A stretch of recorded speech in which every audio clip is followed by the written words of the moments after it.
Pioneros de Internet. Steve Jobs. ¿Cómo cambió el mundo? Hi, I'm Steve Jobs. Lo creáis o no, Steve Jobs no inventó nada. No era ingeniero, ni un genio de los ordenadores, ni científico. Sin embargo, sin él, nunca habríamos conocido el Macintosh o el iMac. Nadie habría escuchado música en un iPod, ni habría llamado usando un iPhone. Y por supuesto, nadie habría navegado en un iPad. Jobs no diseñó sus productos, pero mucho antes que nadie, entendió que cambiarían nuestras vidas. Take a look at the screen, and I can move the screen with just a touch. The coolest thing about iPod is that your entire music library fits in your pocket. A phone and an internet communicator. This is one device, and we are calling it iPhone. And here we are, right at the New York Times. You can see how fast it is. Presentaba cada nuevo producto como una visión del futuro y lo hacía atractivo para todo el mundo. Era un visionario, un carismático jefe y tenía excelentes habilidades comunicativas. Pero también era autoritario, despiadado y un megalómano. Steve Jobs se ve a sí mismo como uno de los grandes líderes mundiales, culturales o políticos de nuestro tiempo. Hay muy pocas personas especiales en el mundo, Shakespeare, Newton y algunos otros, y él se consideraba uno de ellos. Se notaba en su forma de hablar. El resto eran hormigas y no significaban nada. ¿Y cómo este autodidacta con un sentido tan desarrollado de la autoestima llegó a crear una de las compañías más grandes de su tiempo? La vida de Steve Jobs es sobre todo la historia de un hombre que quería dominar el mundo a través de la tecnología de la información. Un mundo cruel, sin tabúes.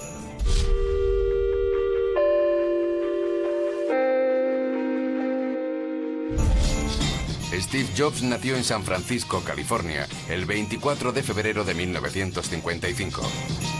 No tuvo un gran comienzo, ya que sus padres biológicos le abandonaron al nacer.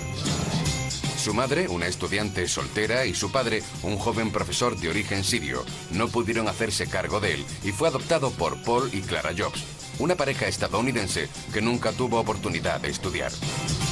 Pero los Jobs hicieron lo posible por enviar a Steve a la universidad.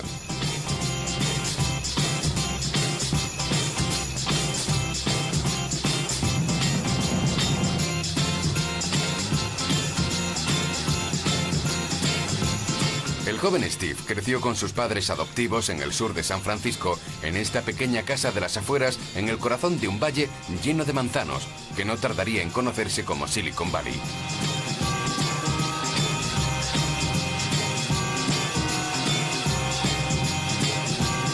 Pero lo mejor estaba por venir. En aquel momento la informática seguía en sus primeras etapas de desarrollo. Y aunque Steve no era un gran alumno, se interesaba especialmente por la electrónica. Aún así, el chico no era ningún genio. Era un amateur, un aficionado, un entusiasta de la electrónica, pero no era una mente brillante en los aspectos técnicos. Puede que Steve Jobs no fuera un genio, al menos en sus comienzos, pero tenía los amigos adecuados, sobre todo uno, su vecino Steve Wozniak, 5 años mayor que él. Ambos compartían una gran pasión por la electrónica, pero con una diferencia. Steve Wozniak era realmente un niño prodigio.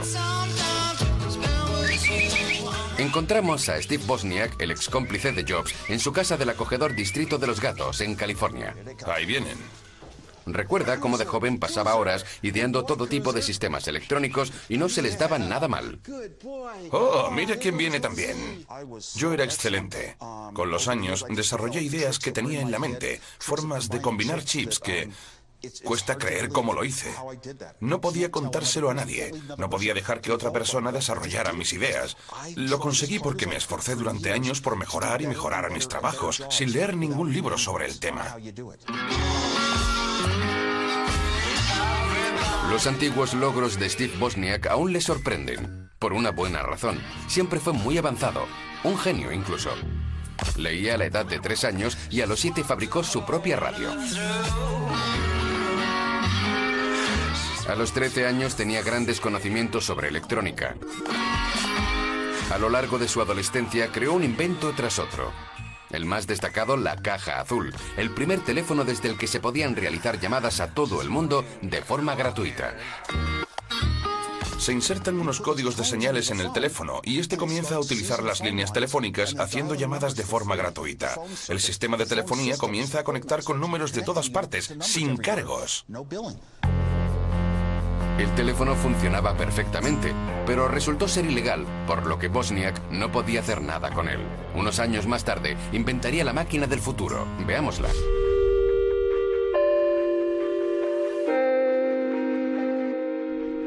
Esta caja de madera hecha con los materiales que Wozniak tenía a mano. Parecía un juguete y, sin embargo, es el primer ordenador personal de la historia. A pesar de su apariencia, es absolutamente revolucionario. Se remonta al año 1976, una época en la que los ordenadores aún tenían este aspecto. Enormes máquinas que llenaban salas enteras, sin teclados, sin pantallas, muy lejos de los ordenadores de hoy en día. En comparación con esta enorme máquina, la versión de Steve Wozniak supuso un espectacular avance. Pero como ya era habitual, Wozniak no vio el alcance de su invención, hasta el día en que se la muestra a sus amigos, y en particular a Steve Jobs. Estaba trabajando en el diseño y quería mostrar lo que tenía. Configuré mi televisor y mi ordenador sobre una mesa. Todo el que lo veía se quedaba asombrado. Tenía muy pocos chips. En una pequeña placa estaba todo el ordenador. Para Steve Jobs, la máquina es una revelación. A partir de ese momento tiene una sola cosa en mente: comercializar el ordenador. Steve Wozniak recuerda la determinación absoluta de su joven amigo de 21 años. Cuando Steve Jobs dijo, vamos a comercializarlo, nadie pensó en hacerlo. Yo le respondí, tal vez nos recuperemos el dinero, y me dijo, no pasa nada, crearemos nuestra propia empresa. Steve Jobs ya ha pensado en el pequeño detalle que marcará la diferencia.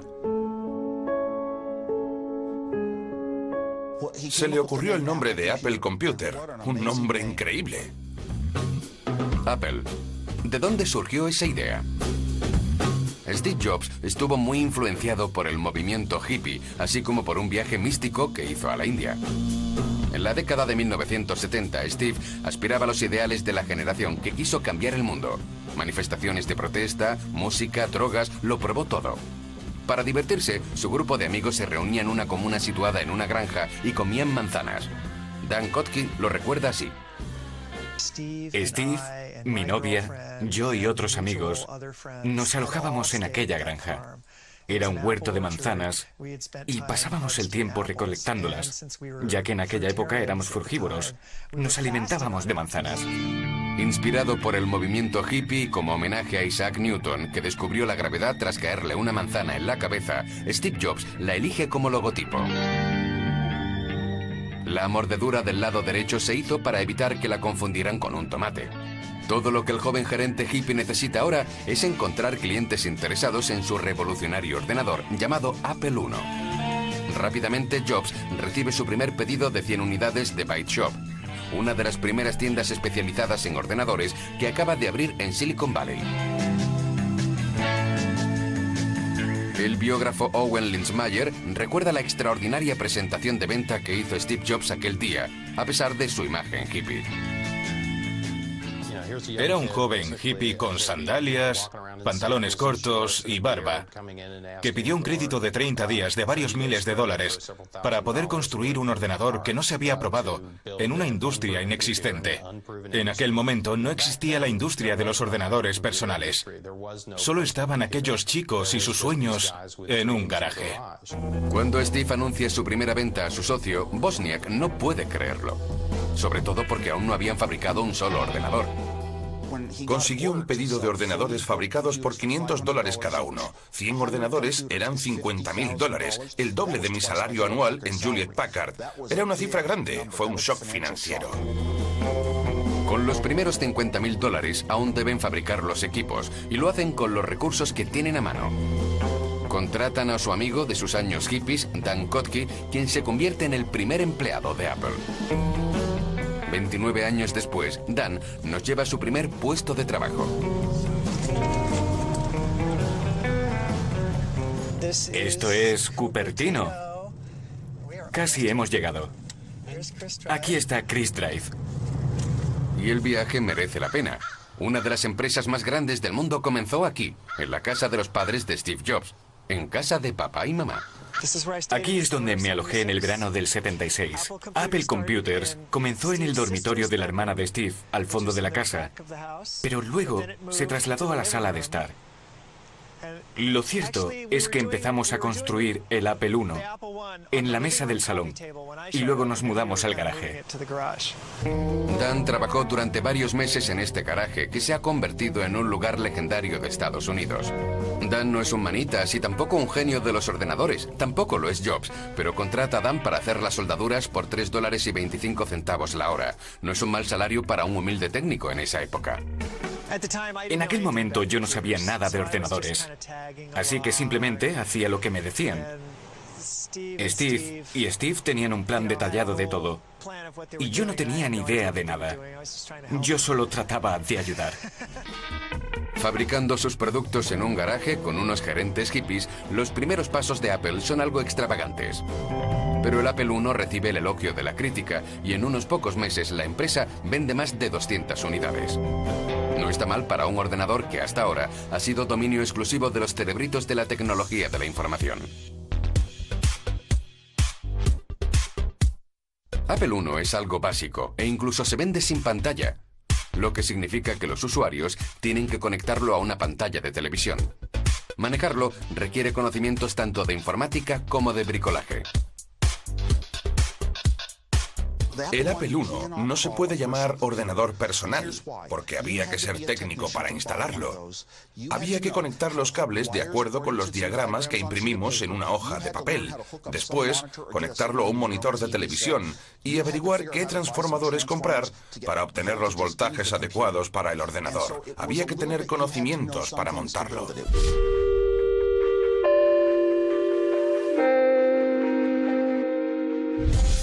Steve Jobs no tarda en darse cuenta de que una clientela restringida a expertos o entendidos en informática no es suficiente. Su ambición es vender ordenadores al público general, así que pide a Wozniak que perfeccione su invento y lo haga accesible a más gente. Wozniak se pone a trabajar y obtiene el fruto de su trabajo un par de semanas después, el Apple II. Estos son todos los códigos que hacen funcionar al Apple II. Todos los códigos sin un solo error. Debes sentirte muy orgulloso. No sé cómo lo hice. No sería capaz de volver a hacerlo. Sí, estoy orgulloso. Lo estoy. Sí. Si Wozniak no tiene ni idea de cómo lo hizo, Steve menos aún. Pero sí tiene algo de lo que los demás carecen: visión. En primer lugar, tiene mucho que ver con el diseño. El Apple II pierde esa burda apariencia y se presenta en una caja de plástico con un monitor y una unidad de disco. Jobs acaba de transformar una máquina extraña en un objeto de consumo masivo. El Apple II fue revolucionario en el hecho de que fue el primer ordenador de su tiempo que se vendía completo. Listo para usar, nada más sacarlo de la caja. Era un auténtico dispositivo de consumo. Todo lo que resta ahora es convencer a las familias estadounidenses de que adquieran este producto del futuro para sus hogares. Y Steve Jobs tiene la solución a ese problema: la publicidad. Esta es su primera campaña. El Apple II se representa en el centro de la vida familiar. Desde la comodidad de su propia cocina, el propietario del Apple II puede comprobar sus acciones en el mercado de valores. A finales de 1970, eso es algo que aún pertenece al reino de la ciencia ficción.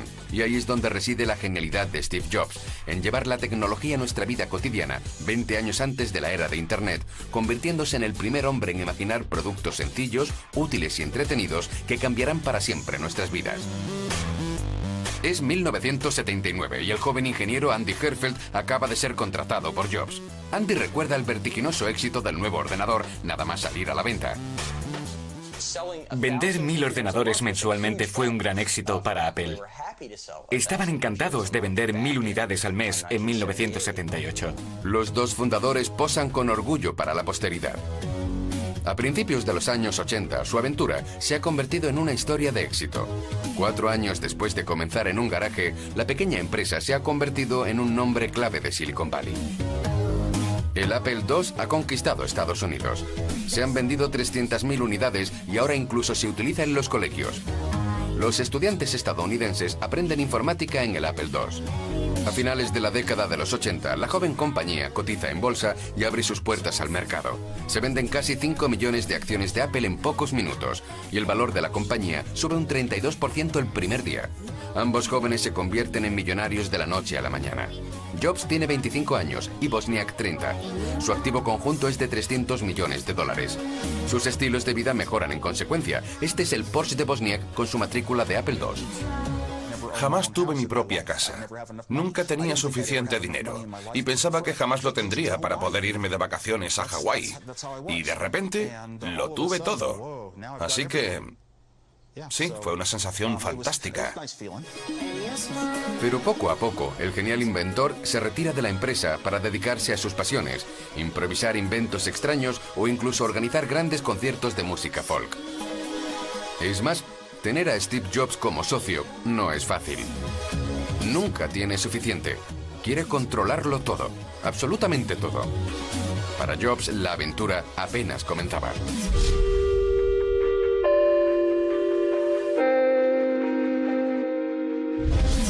El joven jefe de la empresa se convierte en el favorito de los medios de comunicación. Icono de una nueva generación, aparece en las portadas de las principales revistas que lo presentan como un gurú de Silicon Valley. Y su aura se extiende a través del Atlántico. Así fue presentado en la televisión francesa en los años 80. El ejemplo a seguir, el objetivo de alcanzar, es el del empleado que se hace millonario creando su propia empresa. Tal es el caso de Steve Jobs, inventor de los microordenadores Apple. Apareció en la portada de la revista Time a los 27 años. Su fortuna estaba valorada en cientos de millones de dólares. Era un héroe cultural a sus 20 y pico años. Steve Jobs, que no era exactamente modesto, se convertiría en un auténtico megalómano. Su objetivo era convertirse en el líder indiscutible del mundo de la tecnología. Cualquier cosa por debajo de eso sería inaceptable. En 1981, el sector de la tecnología está dominado por IBM, por entonces una de las mayores multinacionales del mundo. Con más de 350.000 empleados, fabrica la mayoría de los sistemas de ordenadores centrales del mundo. Sin embargo, ese año IBM decide introducirse en el mercado de los ordenadores personales con el lanzamiento del IBM PC, en gran parte inspirado en el Apple II. ¿Conseguirá este gran competidor socavar la reciente supremacía de Apple? La respuesta de Jobs y su equipo es un rotundo no. No creyeron ni por un momento en el futuro del PC de IBM e incluso lo celebraron con un zumo de frutas. Corrimos a comprar uno e inmediatamente nos pusimos a desmontarlo. Cuando vimos lo pobre que era su diseño, empezamos a reírnos. Cuando la gente de Apple vio el ordenador de IBM, dijeron, esta máquina es una porquería, no hace nada interesante. No tiene las capacidades gráficas del nuestro, ni un sistema operativo como este. No tiene software, solo es una caja fea e inservible. Sin embargo, a pesar del desprecio de Steve Jobs por el PC, este se vende bien. Incluso invade la cuota de mercado del Apple II, pero su éxito se reducía a tan solo 3 letras. Pero esa caja fea e inservible tenía las letras IBM en ella. Y para mucha gente en ese momento, IBM era una apuesta segura y estaban dispuestos a comprar IBM por encima de cualquier cosa, independientemente de lo buena que fuera la competencia. Dolido en su orgullo, Steve Jobs decide reaccionar. Convencido de su superioridad, quiere aplastar a IBM. Se convierte en su obsesión. Y para combatir en esta guerra, contrata a un empresario. Pero no a uno cualquiera, sino a John Scully, director ejecutivo de Pepsi-Cola. Un hombre famoso por aplastar a una gran competencia, Coca-Cola. La colaboración de estos dos hombres se convierte en noticia de primera plana. Su plan para derrotar a IBM incluso acapara los titulares de Business Week. Steve Jobs no tiene ninguna duda, como se aprecia en el modo en el que pidió a Scully que se uniera a su equipo. La historia de cómo Steve Jobs convenció a John Scully de que se uniera a Apple se ha hecho famosa. Le dijo, ¿quieres seguir vendiendo agua azucarada o quieres tener la oportunidad de cambiar el mundo? Cambiar el mundo. Tal era la misión de Steve Jobs. Y haría todo lo posible para que eso sucediera, sin importar el coste. Steve Jobs se dedica al 100% a la realización de un gran proyecto. Un ordenador tan vanguardista que superaría a su competidor de IBM para siempre. Su nombre, Macintosh. Para diseñarlo, exige la entrega total de sus equipos. Los ingenieros de Apple deben estar dispuestos a sacrificarlo todo. Para Andy Hertzfeld no todos son recuerdos felices. Se acercó y me dijo, tengo buenas noticias para ti. Vas a trabajar en el Mac. Le dije, genial, dame un día para terminar esto que estoy haciendo del Apple II. Y me contestó, ¿de qué hablas? ¿Hay algo más importante que trabajar en el Macintosh? Y le dije, ¿mi proyecto del Apple II? Entonces dijo, no sirve para nada, ponte a trabajar en el Macintosh ya. Entonces cogió mi Apple II y desenchufó el cable, por lo que perdí todo en lo que había estado trabajando. Pero no lo dejó ahí. Se marchó y se llevó el Apple II con él. Empujaba a sus empleados hasta el límite. Hay una anécdota famosa y es que hizo camisetas para el equipo Macintosh en las que ponía, trabajo 90 horas a la semana y me encanta. Semanas laborales de 90 horas. Después de 3 años a este frenético ritmo, el Macintosh por fin está listo. La fecha de lanzamiento prevista, enero de 1984.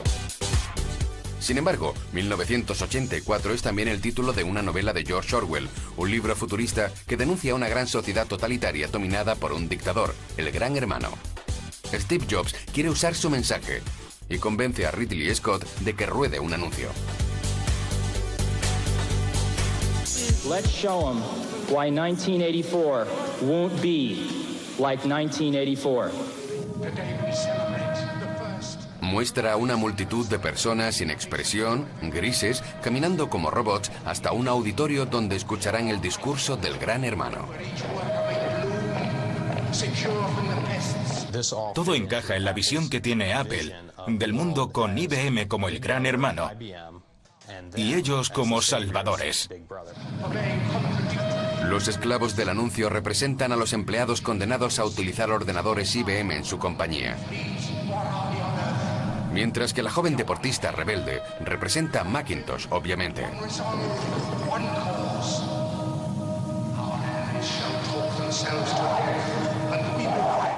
Iban a liberar a las personas de la opresión de las computadoras centrales, el aburrimiento y la compañía. Apple iba a salvarlos a todos.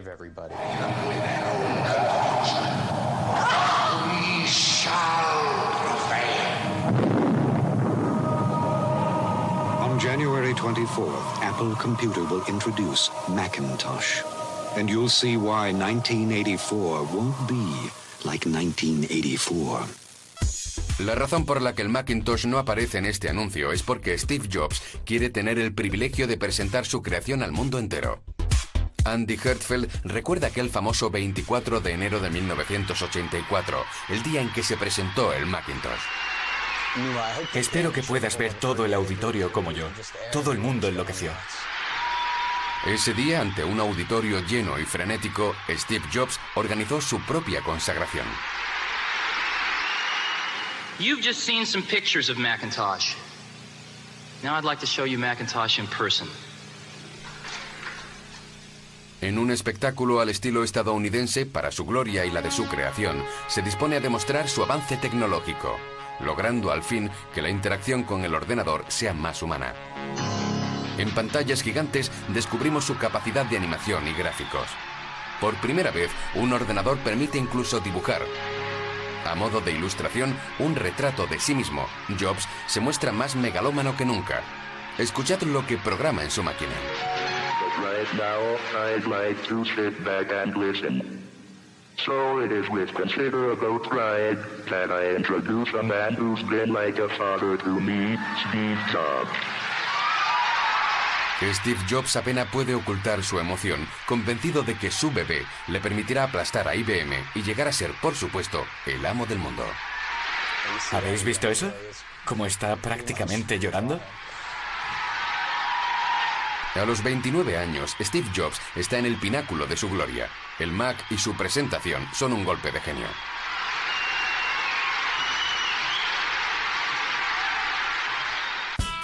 Él no es ni inventor ni su ingeniero, y sin embargo, el Mac es su criatura, el primer ordenador personal de la historia. La prensa es unánime, es una revolución, y en cuestión de ventas es un golpe de gracia. A pesar de su elevado precio, el Macintosh triunfa, $2.500, el doble que un ordenador IBM. El Macintosh fue un éxito fenomenal desde el principio. Resultaba increíblemente atractivo para un determinado grupo de personas que aún no habían encontrado el equipo perfecto para ellos, o como Apple solía decir, para el resto de nosotros. Lo que distingue al Mac de todos sus rivales es su extrema facilidad de uso. Hasta un niño podía usarlo. Todo gracias a avances revolucionarios como el ratón. El ratón en esta forma era totalmente novedoso. Al igual que los iconos, los menús y las ventanas, que aparecen aquí en una pantalla de ordenador por primera vez. Lo que hace que todo sea posible es el cerebro del Macintosh, su sistema operativo. Va 10 años por delante de sus competidores. Steve Jobs está convencido de que ha alcanzado la cumbre, solo y sin rivales. Sin embargo, había un problema. Cegado por su combate con el gigante IBM, no vio que otra amenaza acechaba. Su nombre: Bill Gates, un joven genio de la informática. Tiene 29 años, la misma edad que Steve Jobs, y al igual que él, también creó su propia empresa muy joven, Microsoft. Sin embargo, en 1984, el año de la explosión de Apple, seguía siendo una pequeña empresa. Microsoft no era la gran empresa que todos conocemos hoy en día. No existía este monopolio gigante. Era mucho más pequeña que Apple en aquel momento. A diferencia de Apple, Microsoft no fabrica ordenadores, solo aplicaciones. También crea su propio sistema operativo. Sin embargo, Bill Gates está impresionado por el sistema de equipamiento del Macintosh. Incluso lo alaba públicamente.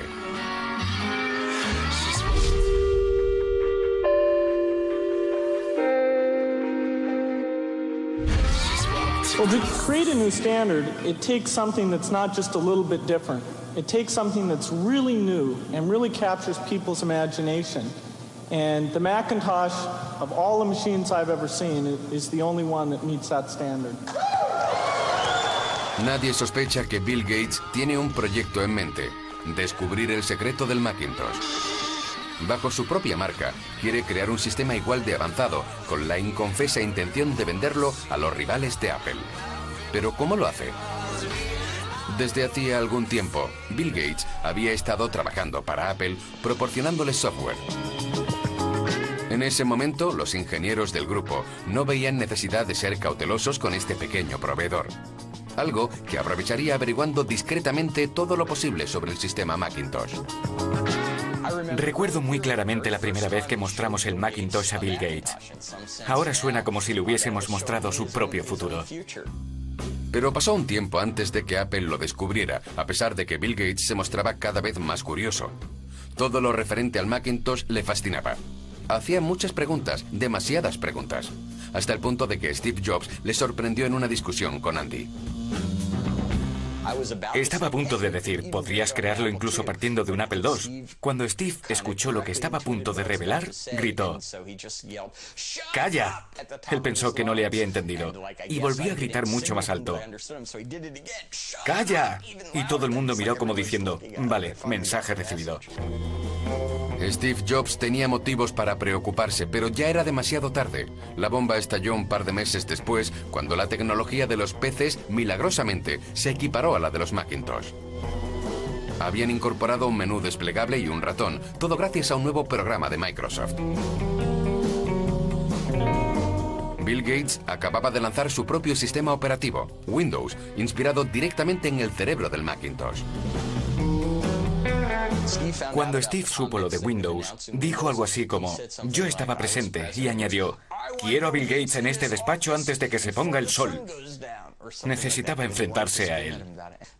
Pero cuando después se reunieron, Steve se enfrentó a Bill Gates y le dijo, dijiste que no estabas copiando el Mac, y lo has hecho. Nos has traicionado. ¿Cómo podemos seguir trabajando contigo y confiando en ti? En algunas situaciones, era difícil defenderse de su enfado. Podía ser muy persuasivo y contundente. Pero recuerdo que me sentí muy impresionado al ver que Bill Gates no cedía un centímetro y que se justificaba. Bill Gates lo había logrado. Windows no tardaría en ser parte integrante de la mayoría de los ordenadores del planeta, a un precio que no dejaba margen a la competencia. Para Apple fue un desastre. Las ventas del Macintosh cayeron en picado en cuestión de semanas. Y la suerte de Steve Jobs comenzó a desvanecerse. De repente, por primera vez en su carrera, comenzaron a preocuparse por lo que le pasaría a la empresa si la gente no compraba el Mac. Para superar la crisis, John Scully, ¿le recuerdan? El tipo al que Steve Jobs contrató 2 años antes decidió adoptar una medida hasta ahora impensable: despedir al padre del Macintosh, fundador histórico de Apple. Para Steve Jobs fue una cruel decepción. Desterrado de su propia empresa a la edad de 30 años.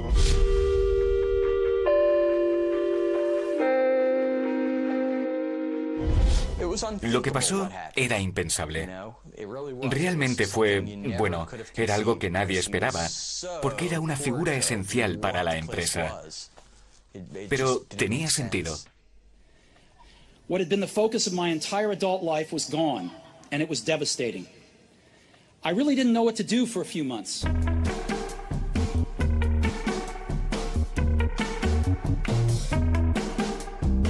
Es 1985 y Steve Jobs incluso considera dejar Silicon Valley para siempre y dedicarse a otra cosa. Pero es un luchador, un extraordinario emprendedor, y decide poner en marcha una nueva empresa de tecnología de la información llamada Next como una sucesión a Apple. Un año más tarde compra los estudios Pixar a George Lucas, que en ese momento era solo una pequeña compañía de efectos especiales. Pixar acabaría produciendo Toy Story, Buscando a Nemo y Los Increíbles, películas que revolucionarían el mundo de la animación. Una vez más, Jobs demostraba ser un visionario. Pasan los años y Steve continúa desarrollando nuevas tecnologías, aún con la loca esperanza de cambiar el mundo. Nos reunimos con él en 1992 en sus nuevas oficinas de Silicon Valley. Y como vais a ver, ya entonces imaginaba cómo sería el siglo XXI. What is my dream today? This is a very French question. I guess I think computers are just in their infancy today. So maybe they've come this far in the last 30 years. Everyone having a computer isn't enough anymore. We have to have them start to work together to do some amazing things. Steve Jobs, tan visionario como siempre, con solo 37 años, aún tiene tiempo para crear todo lo que tiene en mente. Mientras tanto, a mediados de los 90, Bill Gates ha ocupado su lugar. Su compañía, Microsoft, controla la industria de la tecnología de la información. Es una descomunal potencia económica, casi un monopolio. El 97% de los ordenadores del mundo funcionan con su sistema Windows. Por otro lado, desde la marcha de Steve Jobs, Apple ha seguido perdiendo terreno. La marca necesita urgentemente una reforma. Su cuota de mercado se derrumba con solo el 3%. El 5 de febrero de 1997, un titular Business Week reza: la caída de un icono estadounidense. Apple caía en picado hacia su desaparición. Había pasado por una serie de directores y ninguno de ellos había tenido éxito. La gente perdió la confianza en la marca. Incluso los clientes más leales y fanáticos comenzaban a optar por los PCs. En ese momento, Apple acababa de contratar a un nuevo director general, Gilbert Amelio. John Scully, enemigo acérrimo de Jobs, fue despedido. Gilbert Amelio decide arriesgarlo todo y juega su última carta llamando al hombre del momento, el gurú de los comienzos de la compañía, símbolo de la edad de oro de Apple, Steve Jobs. Ahora tiene 42 años y, como siempre, la cabeza llena de ideas.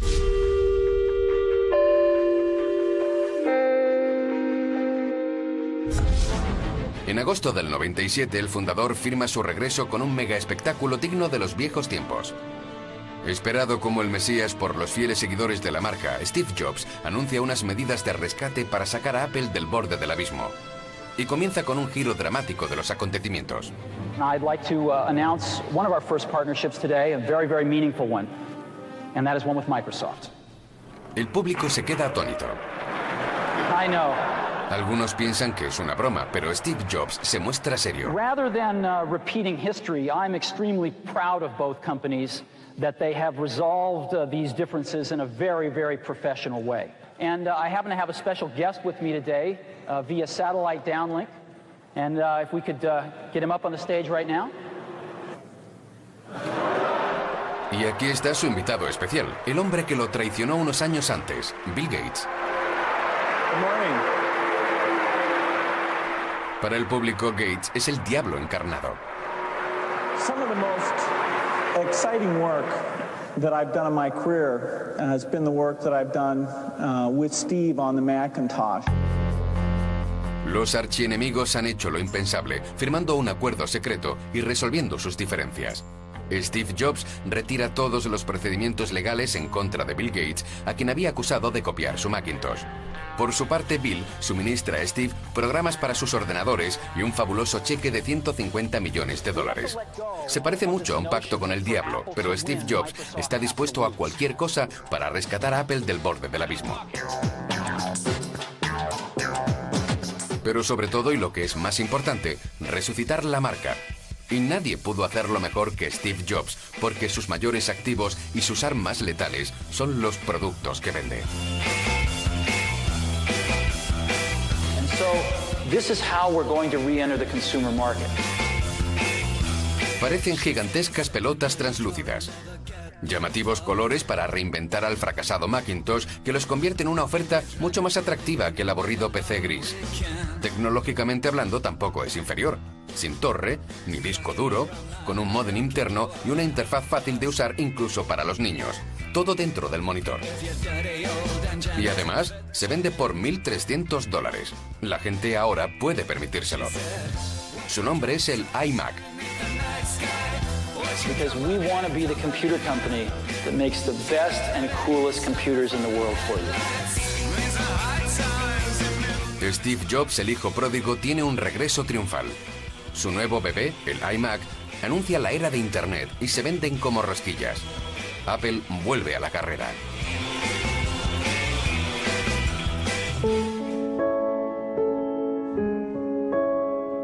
Pero las ideas de Steve Jobs van mucho más allá. Su increíble visión de futuro no se limita solo a los ordenadores. Habiendo democratizado la informática, Apple se lanza audazmente al mercado del entretenimiento masivo. La música es su nuevo patio de recreo. Y Jobs saca un pequeño y curioso dispositivo para escucharla. La fecha es 23 de octubre de 2001. There it is, right there. It's called iPod. Coolest thing about iPod is that your entire music library fits in your pocket. Never before possible. Tras la invención del Macintosh, esta es la segunda gran revolución de Apple. El iPod, el pequeño reproductor portátil de música, se convierte en un objeto de culto y un auténtico fenómeno cultural. Cambia la forma en que escuchamos la música. Hola. Hola, estamos haciendo un reportaje para la televisión francesa sobre el iPod. Solo quería preguntarte si te gusta. Tengo toda mi música aquí dentro. Puedo llevarla donde quieras, sí.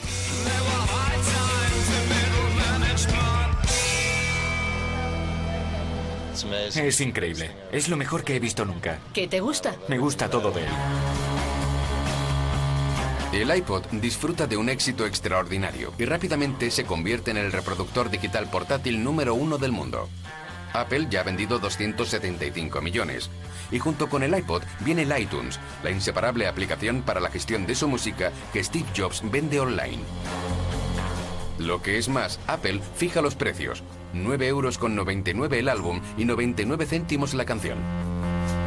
La industria de la música está a sus pies, como explica Michel de Sousa, expresidente de un importante sello discográfico. La parte que no controlábamos era el precio de venta al público. Apple impuso su precio de 9,99 € para los álbumes y 99 céntimos por temas individuales. Como no podíamos hacer una oferta conjunta, Apple impuso su precio de 99 céntimos, que se ha convertido en referencia en el mercado actual. De hecho, todo el mundo ganaba, porque Apple transfería parte de sus ventas online a las compañías discográficas. Una media de 60 céntimos por canción.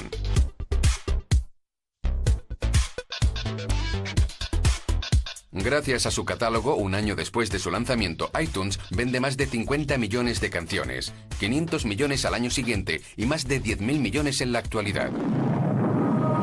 Y eso no es todo. Apple tiene otras ideas revolucionarias en desarrollo. Sin embargo, una inesperada revelación afecta profundamente el curso de los acontecimientos. En junio de 2004, Steve Jobs anuncia que padece cáncer de páncreas, un grave tumor con muy mal pronóstico. Pero Jobs es un luchador y vive cada día como una oportunidad más para saborear la vida al máximo. Al año siguiente, en junio de 2005, la Universidad de Stanford nombra a Jobs, el hombre autodidacta, doctor honoris causa. Jobs se dirige a un público cautivado hablando sobre la muerte, pero dándole de hecho una lección de la vida.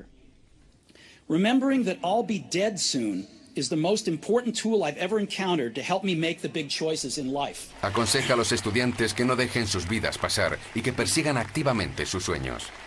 Your time is limited, so don't waste it living someone else's life. Have the courage to follow your heart and intuition. Stay hungry, stay foolish. Thank you all very much. Es un precepto que Steve Jobs siguió toda su vida. Pero el 12 de junio de 2005 sabe que sus días están contados y su urgencia por finalizar su inacabada obra maestra es mayor que nunca.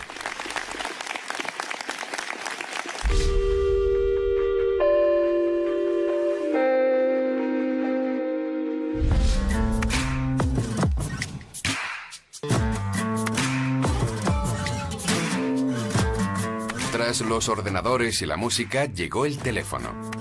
El 9 de enero de 2007, el mundo de la telefonía móvil sufrió una auténtica revolución.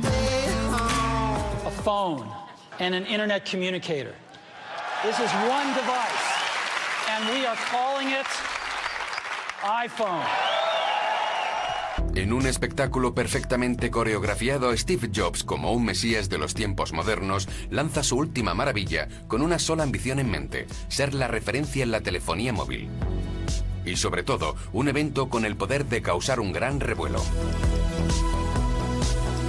Tras su lanzamiento se desata la histeria. En todo el mundo, las mismas colas frente a las tiendas con clientes blandiendo su iPhone como un trofeo. El mundo de los teléfonos móviles nunca ha visto nada parecido. En 3 años, Apple vendería 75 millones de iPhones. Con renovada confianza, Steve Jobs aprovecha la oportunidad para renovar un viejo producto de Apple, una tableta de pantalla táctil comercializada durante su ausencia, que había sido un fracaso total. En 1993 puede que la idea fuera buena, pero no había sido formulada por el maestro, y eso marcaba la diferencia. El 27 de enero de 2010, Steve Jobs presenta su obra más ambiciosa hasta la fecha. Está muy débil debido a su enfermedad, pero tan emocionado como un niño con un juguete nuevo. Sin embargo, por primera vez, los especialistas se preguntan si Steve Jobs no ha cometido un error. Olivier Frigard vio esta presentación en directo por internet. Es periodista especializado en tecnología de la información y lleva años siguiendo la trayectoria de Apple. Pero ese día se muestra escéptico. Por una vez, Apple asumía un gran riesgo. Hasta ahora habían entrado en mercados ya existentes. Lanzaron el iPod, que en realidad es un Walkman. Y luego vino el iPhone. Pero en esa ocasión era algo nuevo. Un ordenador con forma de tableta y pantalla táctil. Había productos similares en el mercado, pero carecían del aura de Apple y no habían tenido éxito. Apple corría el riesgo de equivocarse. Es más, ¿dónde situarlo? Es un híbrido a medio camino entre un ordenador portátil y un teléfono móvil.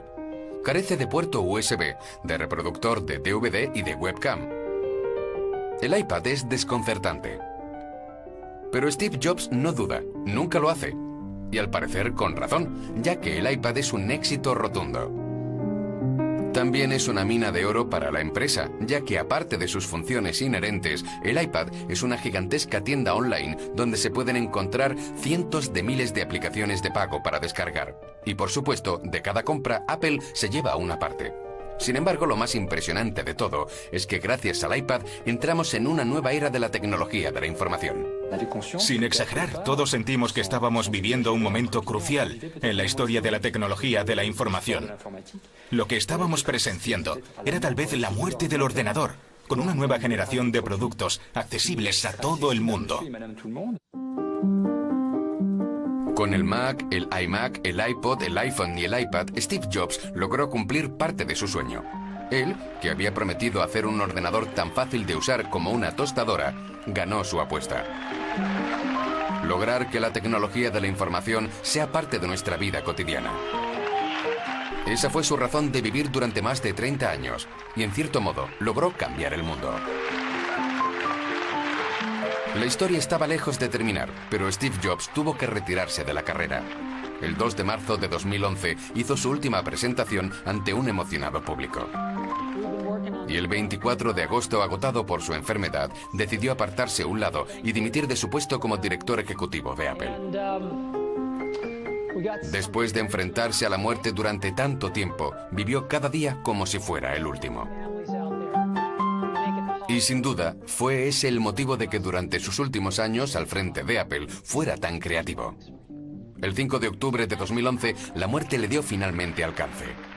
Apple, una de las empresas más ricas del mundo, es ahora huérfana.